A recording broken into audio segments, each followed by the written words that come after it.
Shut up and sit down.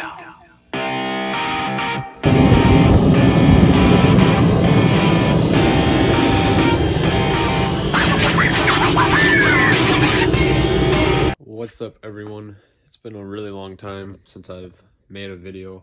All the videos that I've been uploading were from June or earlier, from when I was working on the Ranger, before the garage fire and all of that. So I've been dealing with that all summer. That's why I haven't made any progress on the Ranger or made any new videos. So this will be the first kind of update. The truck's been sitting for about three and a half months, being untouched. Kind of just sitting here. I kind of lost some motivation on working on it, knowing that winter was coming and I wouldn't be able to drive it. And then of course we're 2 weeks out from Christmas and we haven't even gotten snow yet. Now it's starting to get cold, but kind of got some motivation to work on it. And this video is kind of just going to be an update so that you guys know where I'm at with it. Because the last video, the motor wasn't even in. The motor is in now, so I'll show you what I got going on. So last time I was painting it, I think I got the headers on outside the garage. Yeah, the motor's in now. Show you what I got going on here. Fits really nice. I still need to get a fan for it. I'm gonna run an electric fan. I'm using the, see if I can get that to stay. I'm using the stock 3.0 radiator that came with the truck. The 5-liter one didn't fit. I don't remember why. It's been so long since I've done anything on this truck, but I don't remember why it didn't fit. So I got the 3.0 radiator in there. I'm gonna see how it works with a big old electric fan on it. I don't think I'll have an issue. It's not like it gets very hot in Wisconsin anyways. If anything, I just gotta be careful on the hot days. Everything pretty much plugged in where it was supposed to. I used the engine harness from the Explorer for the engine harness. The rest is all the body harness from the Ranger is still there. Everything like that plugged in. The biggest issue I had with the harness that didn't plug in was this right here. The Ranger side, this is the Ranger side. It was a female connector. The Explorer, this is the Explorer harness, was also a female connector, so that wasn't going to work. I tried to put a male connector on this end so that it would plug into the Ranger body harness, and I couldn't get the pins to work right. I ended up breaking one of the clips and it turned into a disaster. So I've got these plugged in there. I'm going to end up just cutting it and soldering the wires together. That way they have a good solid connection. Other than that, I haven't had to cut any other wires or harnesses out. Everything else plugged right in where it should.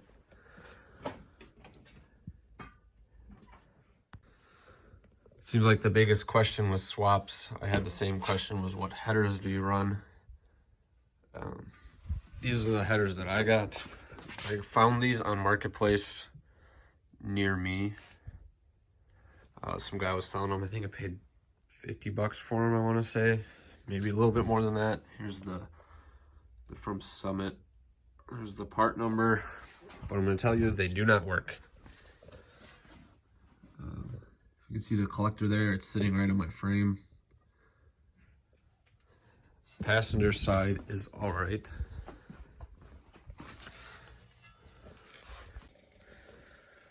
Just lost where I was. I had to let the heater run.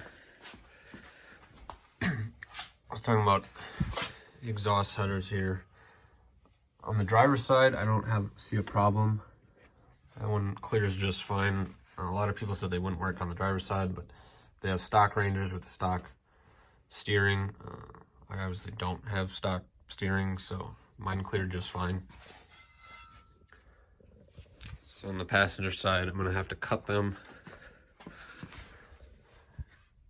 and then I'm gonna have to move them in a little bit so they clear the frame, or else twist it up just enough to come through here, right alongside the trans.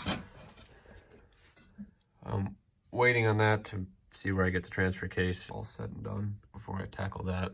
As far as the trans harness, this motor was out of an automatic Explorer. So it's got this big trans harness here. I pulled that out it's important to keep this here so that you can tell it that it's in neutral. Otherwise the truck apparently won't drive without that. And then of course it's got all the O2 sensors and everything like that plug in on the same harness. Something I might try and tackle today. The 5-liter fuel rail has a return on it. So when I did start it and run it, I just had a fuel line going to just a 5-gallon gas jug, and it was pouring fuel out of it into there. So I need to plumb that line up into the tank somehow. I don't really know how I'm doing that yet. I think I need to get a fitting and drill a hole in the tank somehow without getting shavings in there. Somehow seal it so I can have a return. Another thing I gotta work on is my transfer case. It's a BorgWarner 1345. It came with the trans when I bought it. It's out of an F-150. It's an M50DR2.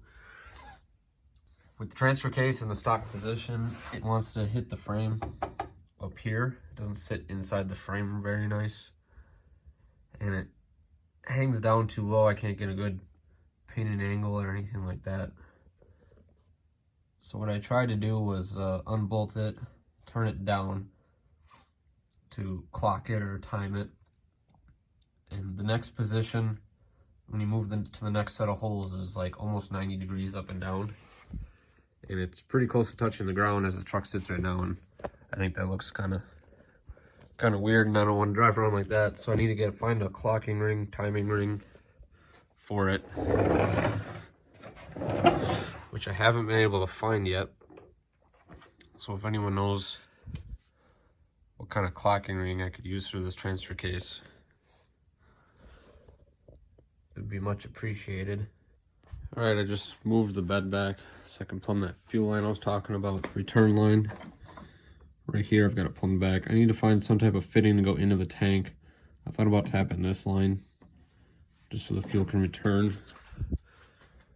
Just gotta do something with that. I'm actually gonna pull that line out, stick it in the gas tank right now, and I'll fire it up for you guys so you can hear it run. Show you guys that it runs or whatnot, but other than that, I think this will be the end of the update. So I've got a few other things I got to get done today other than work on this. I know you guys will ask me plenty of questions, so that's fine in the comments. Otherwise, follow the Instagram, that Big Hub Ranger. Usually reply on there. I've been kind of lazy on there, haven't been posting anything, but I mean the truck's just been sitting in the garage. So thanks for watching. I'll hopefully have a better video once I get some parts ordered. I plan on ordering the parts I need pretty soon here and get back to work on this. Thanks, guys.